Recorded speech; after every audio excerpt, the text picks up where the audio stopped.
Le jour où je suis partie au Nigeria, c'était en juillet, donc au cœur de la saison des pluies. Mais bien sûr, je n'avais absolument aucune idée de ce que c'était la saison des pluies ou la saison sèche d'ailleurs. Je n'avais jamais posé les pieds en Afrique ni au Nigeria.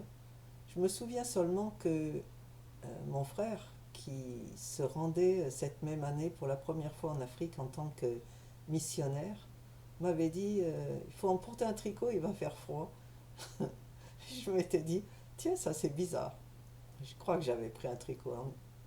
Et la première chose dont je me souviens euh, concernant le Nigeria, c'est le voyage qui l'a précédé, mon arrivée.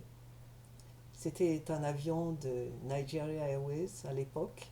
Et comme c'était juste 2 ans après la guerre du Biafra, personne n'allait au Nigeria. C'était pas une destination, clairement.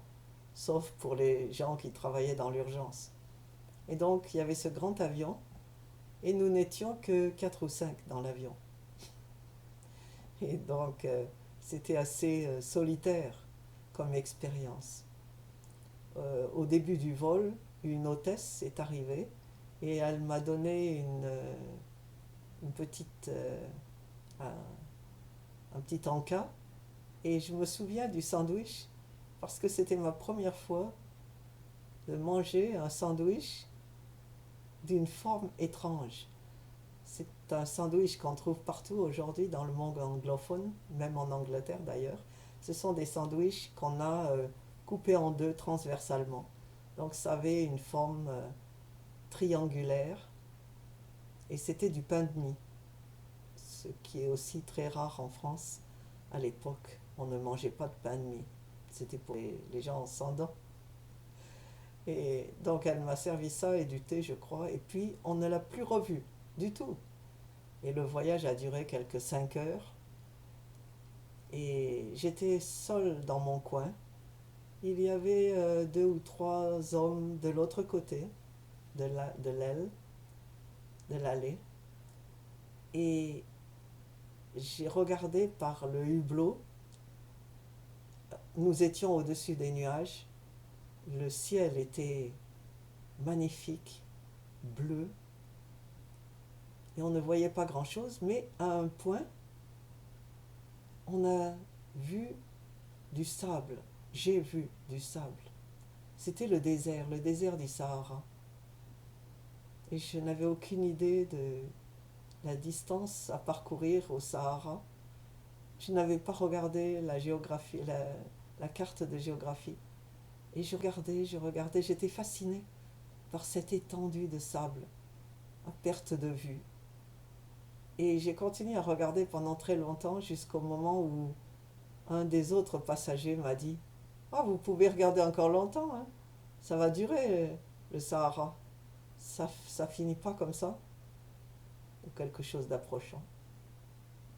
Et c'était ma première ou ma deuxième après le sandwich, ma deuxième expérience de quelque chose qui m'était inconnu, d'une réalité inconnue qui ne correspondait pas à mes repères, à ce que je connaissais. Et puis finalement, on, a, on était à l'approche avant d'atterrir. Et là, c'était quelque chose d'autre. Des palmiers à perte de vue. Une énorme tache verte dans le paysage. Et ça, c'était ma première approche.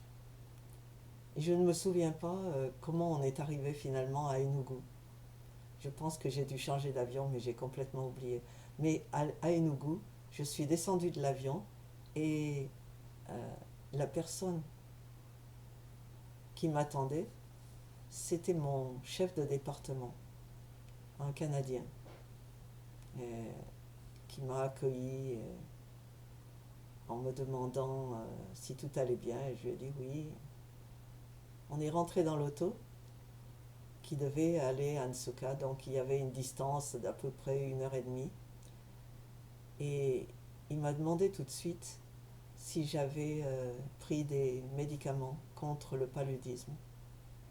Et je lui ai dit non. Il s'est arrêté dans une pharmacie et il m'a acheté des médicaments et il me les a donnés. Et après, j'ai regardé ça et j'ai vu que dans les effets secondaires, il y avait un risque important pour la vue. Ça pouvait affecter les yeux. Et je me suis dit, hmm, je viens ici pour la vue. Non, je viens ici pour la vie. Et je ne vais pas commencer à avaler des médicaments qui vont m'abîmer les yeux. Et donc, je n'ai jamais pris ces médicaments. Ça, c'était mes premières expériences du Nigeria.